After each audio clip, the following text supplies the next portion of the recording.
Warning: the terror of a new feature film, The Empty Space, will take you beyond the slasher, beyond the madness, beyond anything you can imagine.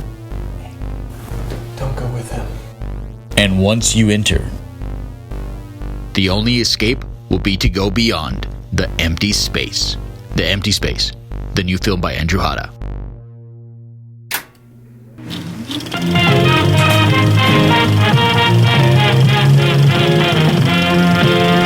Hey guys, did you see that trailer? That's for my movie, The Empty Space. It comes out May 30th, or it may have already come out depending on when this episode comes out.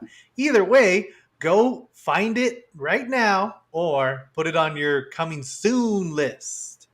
Welcome to the Bomb Squad. I should have talked more about the movie, but I've already moved on. So this week we're talking about a classic film from 2018, directed by, checking it on my phone, Brady Corbett. Oh yeah, thanks Josh. I was doing a reveal, but I guess we just did it. I revealed it. We're talking Vox Lux. It stars Natalie Portman, Jude Law, Stacey Martin, and Rafi Cassidy. No. Such an easy name that I messed up for no reason. Also, today, each one of us is dressed like we are doing a show on Netflix about teens who discover supernatural events in our small town. Josh, why don't you tell me? There's our cat mascot. Josh, why don't you tell me what exactly this movie is about? And if you spoil it, I swear to God. Well, that's the I'm thing. gonna Are we beat the doing shit out of you. spoilers, or are we just giving a general vibe? I'm gonna let you take what my last sentence was, and then let you figure it out. I say this is a suicide mission. I know. Right? A girl who survives a school shooting kind of transitions that into a pop star career, and you follow her through her life as it goes poorly. Yeah, actually, it goes pretty well. So as we've kind of said, even from this description, it's going to be a little hard to talk about this movie without spoiling it. So we are going to spoil it. But before we do, I just want to say, if you haven't seen it, I think you should see it before you listen to this review, which is counterintuitive to review sessions. But you already saw the trailer of The Empty Space. That's all I really care about. So go watch Vox Lux and then come back and then listen to our review, because we're going to spoil it. I would recommend it. Guys, would you recommend it? Yeah, well, okay, I will say it's a good movie watching it blind, like, because I think it's well made and everything. I think it's a great movie on rewatch when you know what's actually happening the whole time. Yeah, I'm going to kind of agree with that statement. Yeah, you definitely have to watch it twice. And I think, William, this is your first time seeing it, so maybe you're going to feel differently. But I thought you guys were fucking with me. I thought... Oh, no. Oh, no, William. Okay, so and see, this is a good idea, because William's only seen it once. I loved it. Well, you have to almost get to the end before you decide whether you like it or not. So if you're watching it for the first time and it's like halfway through and you're like, what the fuck is this pretentious bullshit? Get to the end. It's not going to get less pretentious, but it is going to get better in a pretentious way. So go check it out. We're going to do spoilers in 3, 2, 1. There we go. Okay, we're just going to have a real discussion about this film. So yeah, this movie, it starts off with like the school shooting, and she survives it, and then she writes this song that like captivates the whole world. And then you're watching the movie, and it's going through her career, but every once in a while, like the first time they take her virginity, the next morning her sister comes in and she's like, oh my God, two towers, or the two planes just hit the Twin Towers. And so they watch like 9/11. And then it cuts like 15 years. And then now you're an adult as Natalie Portman. And then there's like these French guys who shoot up a beach resort, and they're dressed like her from her music video. And so like the whole time you're like, why do they keep cutting to like random historical events or making up these like mass death events for this movie? And like, I honestly thought the first time I saw it that it was because they were just like killing me softly, which me and William saw, which I also didn't like the first time, but I've grown to appreciate. It randomly has cuts to like Obama and I think it was McCain's like presidential campaign, right, William? I think it was like the economics that were going on at the time, which I Yeah. didn't really care And about. it doesn't really, because it is a metaphor for the American dream and how it's been corrupted, but you don't need to constantly be cutting to Obama to like let us know that. So that's what this movie was doing, and I was like, okay, that's just how sometimes pretentious movies are. But then at the end, they tell you that the reason she survived is because when she got shot in the school shooting, she went to hell and made a deal with the devil, and the deal was that she could live and become a pop star. But the more the more successful she became, the more bad things would happen to the world and history would change. So it subtly implies that her being alive caused 9/11. Yeah. Yeah, And like other- she lives a cursed existence. Well, and that's like, because you're like, oh, this is just about like her struggles. Like, oh man, she has alcohol addiction and stuff. Whatever. It's like, oh, pop star, like very like, but it's like, no, it's not that. It's her trying to like tell herself she's not cursed, and then like struggling to like live with being cursed, and then finally like accepting it. Like she's like, no, my life is gonna continue making things better. Now you could also argue too. I think almost the implication is that the devil set all this up, because the very beginning of the movie you see the school shooter, who by the way, his name is Cullen Active, and he's an active shooter. Yeah. That's how on the nose this movie is.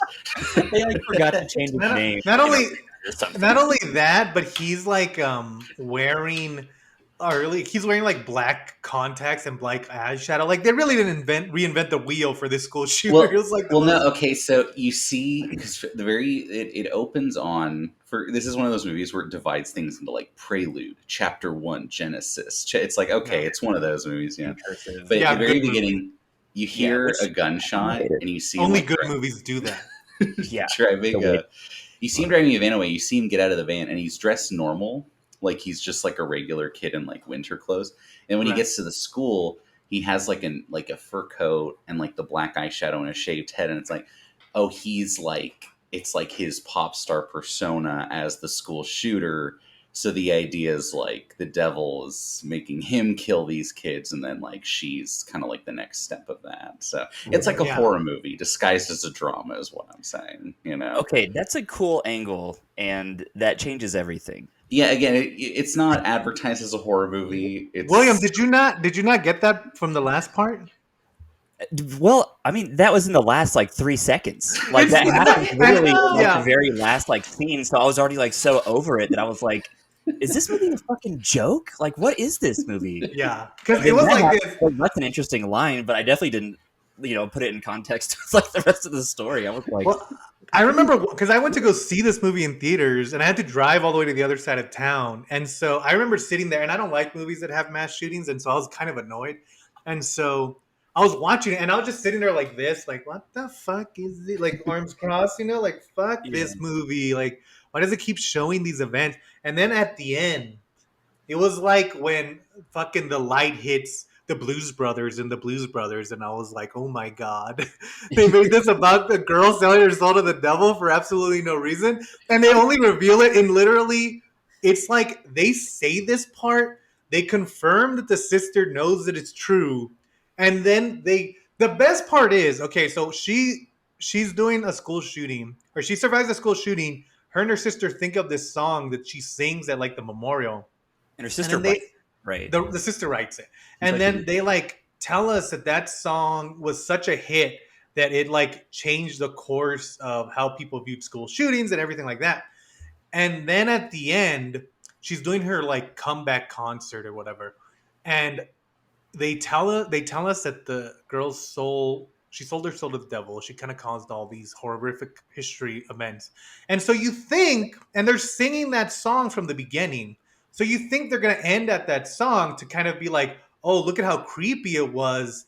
At the beginning, you thought it was like a loving tribute, but now you know that it's actually a contract with the devil. And you're like, wow, that's very poetic. They immediately stopped singing that song after one line. And then they sing some weird song about EKGs that is so on the nose because it literally talks about selling your soul to the devil. And she's just dancing like Lady Gaga. And it's like, this is amazingly perfect because I feel like that's an Andrew Hata move where I'm like, now put the cool EKG song. I don't want to hear that dumb song again. They also like there's this because the very first one, yeah, you find out her sister writes all her songs, and her sister's also the only other person who knows the truth.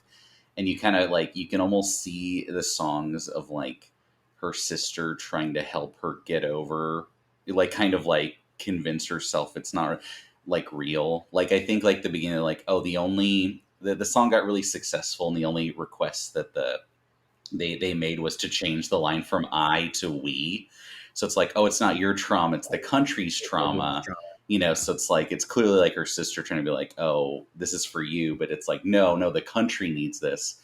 And then later when she's becoming a pop star, all her songs, like she has a song that's like I, and it's like, oh, she's trying to like reclaim it, being like, oh no, this is about me. And I'm like, I don't know. It's very like it's almost weird that like you almost need to know the twists to watch to appreciate the movie. And Well, and you like can't really do that. Yeah. Watching it again, like there's that scene right after they sing the song, they meet with Jude Law, who might be an angel of the devil. We'll talk about it in a second. And they're in their bathroom, like, because they're waiting to hear what the label has to say. And the girl is like, I don't think it's going to be a hit. Like, I think it was just one song and it's not true and it's fine. And then the sister's like, what if it is the sister's like, what if it is a hit? And the girl's like, Told you to be. it doesn't mean anything. Like it just means that we'll be away from home for a little longer. But then when you watch it again, you realize that they're talking about like if they get a hit song, that means the devil is fulfilling his end of the bargain, which means they're essentially like going to be okay with what's going to happen later, and it's them kind of coming to terms with that fact. And Right, so, they're kids too. Like they're not like very old and mature. Like this is a big decision. Well, and they to also, make for, like some yeah. I mean, yeah, you couldn't make that decision well, which I think, every deal with the devil's going to be that way. But like, yeah, you can almost see when they go to, because he's like, oh, I'm going to fly you to Sweden to record. This is like your big break. And oh, by the way, William Dafoe's the narrator. Amazing. God tier narrator, honestly, yeah, William Dafoe. Yeah. Absolutely. He kind of talks about, it's like, oh, they're like away from home and they're like kind of free for the first time and like having a good time. And it's like, you can almost be like, oh, they've convinced themselves that, oh no, we were just like, I was just crazy. There's no real like curse. I'm not like trapped. And then 9/11 happens. Like, it's like that like shatters like her worldview. It's like, okay, no, it's real. And I'm like, I just have to like do, and that's when it cuts to like 20 years later and she's bitter as hell because and it's also funny because like at the beginning, the two sisters, like they don't curse, they're super religious, and like even when the school shooter comes in, she kind of saves herself a little bit by saying, oh, I'll pray with you. And so they're super religious, and so when it cuts, they're like super not, like they're all drugs and like random pop star stuff. But again, there's a scene where they're in the car and they're talking to Jude Law and he's like pissed at them because they've been drinking. And so he's like, I don't buy your little acts of innocence. You guys are full of shit. Like, we're going to start playing this by my rules. And again, you realize, like, oh, every line in this movie is like a double meaning for the devil. You just don't know that until the very end, which makes it quite interesting. There's even, like, just before, I think we just lost William. Yeah, we'll just keep going. Oh. All right, everyone's recording. So what were we talking about, William? What's that? What were we talking about? Jude Law and how he's potentially an agent of the devil. Well, I don't, because it kind of seems like he's like, there's that scene where he goes up to him and he's like, oh, you got 2 hits. And she's like, oh, that's it. And he's like, that's all, you only need 1. Yeah. And I don't know if he's like, because then he gets mad at them, but then he's like both enabling and protecting them in a very weird way, which could just be managers, because that's kind of what managers do anyway. Yeah. I took it to mean that it almost doesn't matter, like whether or not he knows or is like an unwitting agent of the devil, he still kind of is like everything's pushing her there. Oh, right. Yeah. Also, as 3 straight males, don't you think it's weird that anytime Jude Law is a in a supporting role, he's always like super hot. Like in this movie, it's like, why are you I think he dressed just and is in talking general. so Like, attractively? Just hold on. yeah, I mean, this Then- Gigolo Joe. yeah, Gigolo Yeah. Joe. What do you know? Him, You know, him and Closer. He's a it freaking is. slut. It's funny that like during the Natalie Portman parts when she's an adult, you basically see her life as spiraled. But I gotta say, there is a brief time where they're just hanging out in her hotel room doing drugs. Looks pretty fun. Yeah, Yeah. whatever they were taking seemed very chill. And that's like my favorite part where Jude Law like comes out and he's like having a hard time like bracing himself, so he's like standing on the wall and he's like super hungover. And then Natalie Portman just falls down on the ground. Yeah, just Because they're so stoned out of their mind. yeah. Also, okay, we haven't talked about this. So, like we said, she loses her virginity. It goes to 9/11, and then it cuts to her as an adult, played by Natalie Portman. Before she was played by Raffi Cassidy. And let me just say, so Raffi Cassidy is some kind of English or British person. She's definitely barely holding on to her American accent. And so when we cut to Natalie Portman has made the choice, more so than Chris Pratt has, to give her character the thickest New York accent that I've ever heard. And she's like, "Hey, I'm walking here," with every line. And and not only that, but Raffi Cassie plays her daughter now. So like Raffi Cassie's really the star of the movie because for an hour she's playing Vox Lux. And then when it jumps the jump cut, she starts playing her daughter. So she's in almost 100% of the movie. Natalie Portman's like in 1 hour of the movie. Yeah. But it's so funny because why? Like I was looking up like why did she make that choice? What was it? I didn't even know they're in New. I mean, it's definitely somewhere in Northeast America in that first scene, just by the looks of it. But they don't really specify what area they're from. It's like a borough of New York. I think they do say it, but I don't like recognize it. I'm not, from New England, so. Well, and not only that, but like her sister's played by Stacey Martin, who's famously from Europe, and she has like a kind of a. She also has a thick accent. She's better at hiding it, of course, but I mean, I know her mostly from Necrophiliac is her biggest role, other than this one, and so that movie was like filmed. I think she's Dutch. But she's definitely not American. And so it's weird that like you have two non-Americans kind of playing American, so they have a very basic American accent, and then it cuts to Natalie Portman and she's like, "Hey, you looking at me?" Yeah. You looking at me? In her defense, the young her does have a little bit of the accent. It's just when it gets to Natalie Portman, she goes like all the way with it, you know. She leans in. She is walking here, as they say. It kind of makes me think of like of that episode of The Simpsons where Krusty the Clown walks in and he's like, "Hey, kids," because it's like I want to see that like this director who's still newbie, you know, he like watches Natalie Portman. They've already filmed the whole first half of the movie, and Natalie Portman walks in and starts doing like this thick ass New York accent, and he's just like looking around like, "Is that what she's gonna do the whole time?" That's what we're getting. Should we show her the other scenes or like what's going on here? It's kind of like William. Do you remember that like for The Lovely Bones, Peter Jackson hired Ryan Gosling, and then Ryan Gosling with no direction decided that he needed to be fat to play the dad, so he gained like 40 pounds. And he was drinking like ice shakes and shit. Yeah. And then he showed up to the first day of like rehearsals, and Peter Jackson was like, "What the hell are you doing? You're not supposed to be fat." And so they fired him and hired Mark Wahlberg. Oh, I didn't know that at all. Yeah, it's like the funniest. And he because he did Blue Valentine around the same time, and he still has the weight on.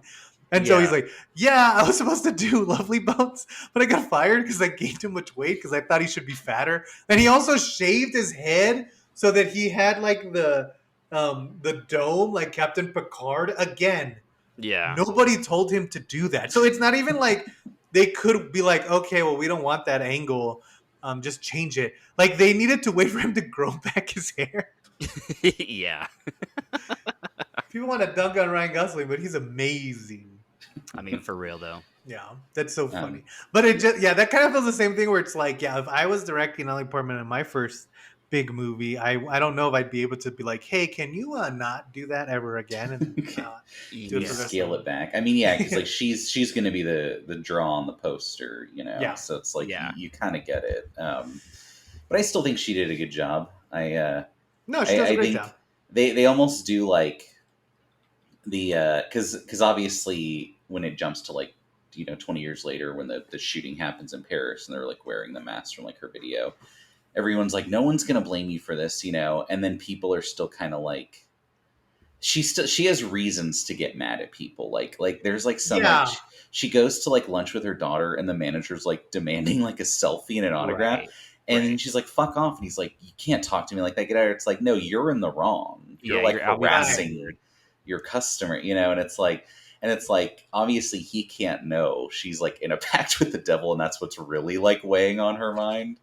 I don't know, it's very interesting. It's like a character study of someone in a horror movie instead of the emphasis on the horror, I don't know, Yeah. it's like Well, fascinating to and me. then you kind of like think of it in a different ways because like it's revealed that like her daughter, played by Rafferty Cassie, doesn't really spend that much time with her, and she spends all her time with the sister, and like the whole time you're like, yeah, because she's a rock star and she's kind of like a shitty person.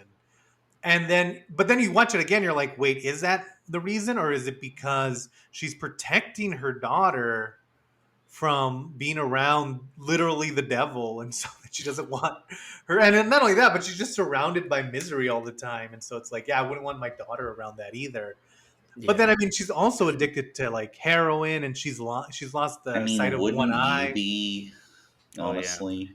Yeah, dude, if I had to deal with the devil where I couldn't die, I would 100% be doing heroin all the time. Yeah. Well, no, more like you've realized your life's never going to get better, but you're going to be like super rich and powerful. So it's like, of course, I think it's like they talk about, yeah, she went blind 'cause she was like huffing ethanol or something, like something like Yeah. horrible, where it's like, like, Yeah. it's like, yeah, I'd probably be that way after 20 years of just realizing things are always going to be shit because of me. Right, Yeah. right. I mean, No, it's so weird. William, what What's did you think without knowing this information? What did you think the first time? Because we heard you, but then we glossed over it. So what were your thoughts I watching mean, this movie? I just thought it was like a mix of what was that movie? Is the movie that had Elizabeth Moss where she played like a rock star? Oh, I And don't remember the I was name just of it, talking but I about do know it. what you're talking about. Her Smell, I think is what it's called. Yes, Her Smell. It was like Her Smell, and then mixed with like Black Swan a little bit towards the end. Hmm. Like I don't know, I just knowing that horror element. I mean, obviously that's like right up my alley as well. It's like that sounds badass, but like not knowing that, like it just kind of it felt like a pointless movie to me when I first watched it. I was just like, this is interesting, this is okay, but they didn't go into like the school shooting that much and like how that affected her, and it just felt like I couldn't like find like what the theme was, like what I don't know, I didn't know what it was trying to go for. It just kind of felt like a weird biopic about someone who I thought was kind of like an underdeveloped character a little bit, but Well, with like Yeah, the yeah. yeah. but with like this weird horror element that's like way more interesting. And so I don't know. I feel like that's a totally different movie. So I don't know. It's hard to talk about it now, I guess, because that's such an I interesting know. It's thing like that you we almost all want to watch said. it again to be like, okay, what is this about? And then when you realize it, I don't know. It's like I also feel like it commits to the bit so hard, Right. like, and it's almost like when you want on rewatch, it's almost obvious that there's something weird and super like the night she's like losing her virginity. Yeah. She literally like describes like a dream where she's like, every night I have the exact same dream where I'm like Mhm. in a tunnel and I keep passing dead versions of myself that I've tried to send through in my place. And it's like, okay, like this is so obvious, like in relation to her curse, but the first time you're like, oh, this is just Yeah. weird art house bullshit. That's Yeah. Well, exactly what and I thought. I was like, this is all just like random stuff that like I thought that line about the devil was just kind of like an ominous send off. I didn't even think of it as like being major at all. I just heard it was like, well, of course they would say some crazy shit like that. right. Well, and that's the thing, because like in that scene too, where she's talking about the dream, she says like, because she's hooking up with this rocker, this Matt Healy rocker, and she's like, and she's telling him like, "Oh, the music you make is the music that the guy who shot me made, and or listened to." And so they're talking, and she's like, "Oh, I just want to make pop music because pop music makes people not think and just not focus on what's going on in the world." And again, the first time you're hearing it, you're almost like, "Does the director hate pop music? Is that why he's making this fucking movie?" Dude, I thought And it then, was making fun of pop music the whole yeah, time because at the very end, that concert is so whack. yeah, but It's then so like vapid, yeah. you Yeah. watch it when you watch it again, you're like, oh, she's literally explaining what's happening because her role in all this is to kind of make this pop music or make this entertainment that's dulling the masses so that they become accustomed to constantly being killed for no reason and sent Yeah. to the slaughterhouse. And it's like, oh, okay. Like I mean, watching it again, yeah. Like Josh was saying, like when you watch it again, you're like, oh, this movie's so tight. Where when you watch it the first time, you're like, this movie meanders for so long. Like there's like a scene where they're making a music video and you're just like, what the hell is this? Like they're just kind of walking around. But then you realize it's like, oh, they're showing you that the sister is kind of accepting it, or the sister's not accepting it, but the girl is. She's like leaning into this thing. And so you're just kind of like, oh, I get it now. I understand why you're taking so long on every one of these. Or like the interview, where it's like Where she's just constantly being antagonized. Oh, Well, and she yeah. also like I should say too, it's also a lot funnier on rewatch, because of how you almost see like they she takes this press conference where she's just supposed to say like, oh, I'm sorry for the victims of the beach shooting, and she completely goes off script, and then they like the narrator's like, oh yeah, at one point she literally says, I got more hits than an AK-47 30-round magazine, and it's Yeah. like, yeah, of course she would like be like saying that, Right, just right. not give a shit. So Yeah. I think we lost William, but it's okay. We're almost done. We're gonna keep going. yeah, we'll push on. And that's why I wanted him to give his opinion. Because again, like it's funny. I think everyone is gonna have that idea that oh, this is just a kind of pretentious movie. And to me, like I never understood like there sometimes they make movies about fake artists like Tar, but Tar was saying something, of course, but they'll make those kind of movies and they just won't have a theme, and it's like, why am I watching a fake movie about this fake person?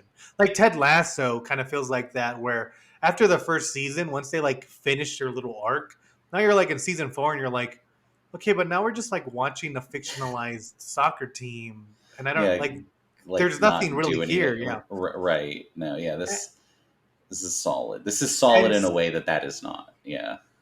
And so we just like, so I thought like, okay, that's fine. But now watching, when you rewatch or when you get to the end, you're like, oh shit, I can't believe they did this. Like it's so shocking and daring. And so I don't know. I think it's a great movie. I think you should all go watch it. Watch it as a horror film, and it is 100% better than when you're like, Well, I think you should watch it before you see our review, like I said. But if you well, haven't yeah, done yeah, that, yeah. you should go watch it and look at it as a horror review. It's gonna be a little less fun because you got the review spoiled for you. But also, I think it's a great film. I think it's fun. But But yeah. Also, Empty Space is either out now or coming soon. Check it out. Next time, hopefully, we'll have less computer problems, and we will see you guys next time on the Bomb Squad.